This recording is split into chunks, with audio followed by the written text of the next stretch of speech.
So hello guys, শুভ সকাল।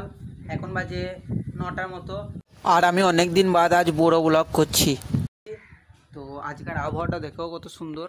আর এটা আমি হচ্ছে আমাদের বাড়ির পেছনে। হ্যাঁ, তো আমার মা বললো যে একটা দোকান থেকে একটা জিনিস এনে দিতে, তো চলো এটা আনতে চাই। সো গাইস ফাইনালি চলে এলাম দোকান। এরপর দোকান থেকে দুটো ছোলা কিনে এনে বাড়িতে রেখে দিলাম। গাইস তারপর চলে এলাম আমাদের মসজিদে। আর আমাদের মসজিদে আজকে ওয়ারিংয়ের কাজ হচ্ছে।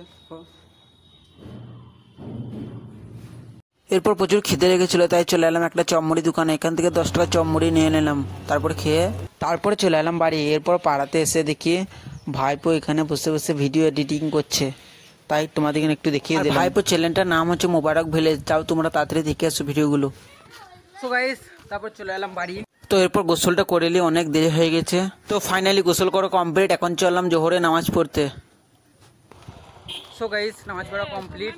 আর এরা এখানে মোবাইল দেখছে, আর আমি দেখছি কত ভালো ছেলে, আমি নামাজ পড়ে এলাম আর এরা সব মোবাইল দেখছে। তো গাইস তারপর চলে এলাম বাড়ি। এরপর হালকা করে খাওয়া দাওয়াটা করে নিলাম। সো গাইস শুভ বিকালবেলা, এখন বাজে 4টের মতো। আর এখন যাব একটু গুসকরা ঘুরঘুরি করতে, মানে বলতে গেলে আমাদের বাড়ির জন্য একটু কেনাকাটা করতে যাবো। তো চলো গুসকরা যায়, আর তোমরা একটু সিনেমাটিক শো দেখে ভিডিওটা এনজয় করো।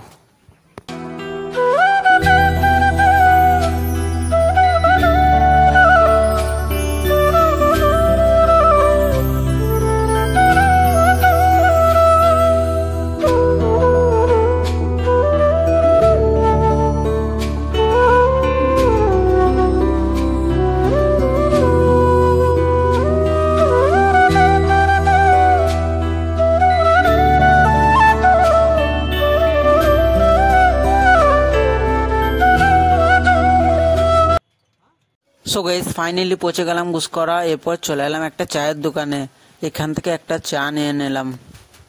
তারপরে চলে এলাম একটা জুতোর দোকানে।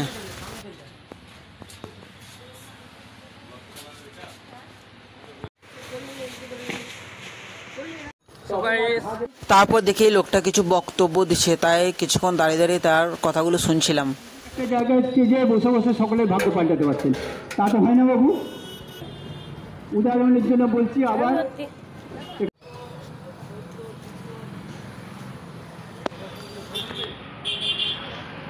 এরপর এই দোকানটা থেকে একটা ঘর মোছা নিয়ে নিলাম।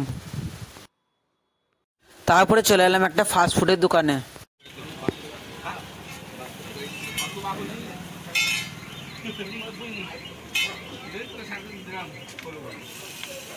এখান থেকে 1 প্লেট চাউমিন পার্সেল করে নিলাম। তারপরে চলে এলাম বাড়ি। এরপর চাউমিনটা খেয়ে নিলাম। তো গাইস কালকে ভিডিওটা শেষ করতে মনে ছিল না, তো আজকে ভিডিওটা এতটাই। আর তোমরা কি চাও যে আমি এরকম প্রতিদিন ডেলি ব্লগ বানাই, তো আমাকে একটু বেশি বেশি সাপোর্ট করো। তোমাদের ভালোবাসাতে আমি অনেক দূর এগিয়ে যেতে পারবো।